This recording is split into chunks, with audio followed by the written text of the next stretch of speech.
All right, Cy-Hawk rivalry next up. Iowa State, Iowa.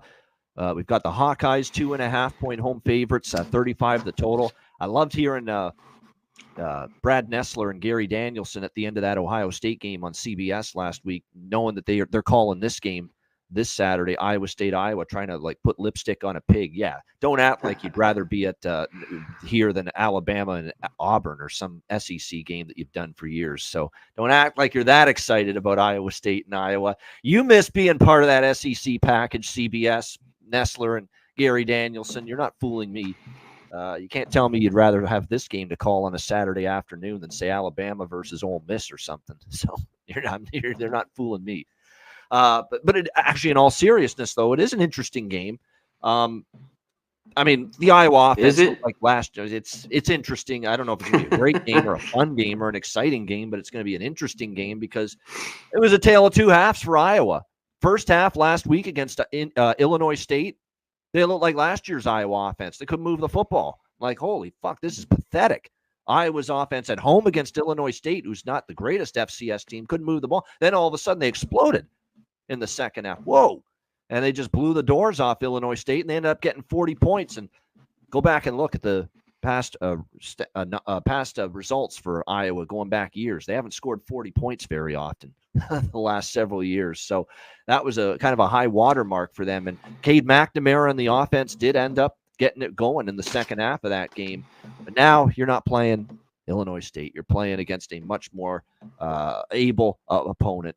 Much more challenging opponent in Iowa State, who does bring back, I think, this year, a pretty good defense to the table. The question for Iowa State is how much improvement can they make at the offensive side with Rocco Becht at the quarterback spot? To be honest, I'd still rather have Rocco Becht than McNamara. I've got to see more. I mean, one half against Illinois State. I'm not really ready to say that the Iowa offense is fixed and back and improved yet.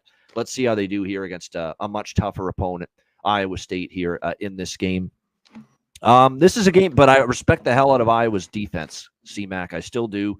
That defense is good enough to win games all by themselves, without question. And we saw that happen a lot last year. Any wins Iowa got, the defense carried them, and they've still got a phenomenal defense this year.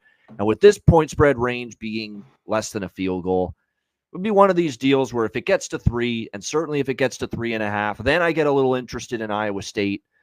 But less than a field goal, that defense is good enough to maybe win this game by themselves, regardless of what McNamara and that oftentimes challenged offense does for the Hawkeyes. So I'm not involved in the game at the moment. Certainly the under makes sense, but my gosh, 35, you're not exactly getting a ton of wiggle room there. But yeah, I'm not betting any Iowa overs anytime soon. C-Mac, what do you think?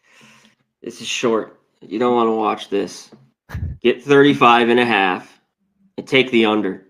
Like if they score points, I'll gladly take, because I've consistently done this. And usually we get early in the year. The books are finally doing it. But man, we're like, damn, we got to do this, because usually, they'd be like 39 or stuff. But this is too high. Like if they played later in the year, maybe, like I think this would be lower. I don't know if these teams score much at all. 2 cupcake wins. Defense looked good. Offense just did what they had to do. So defense, running, maybe a turnover or 2. This game's under. All right, there we go. Good stuff.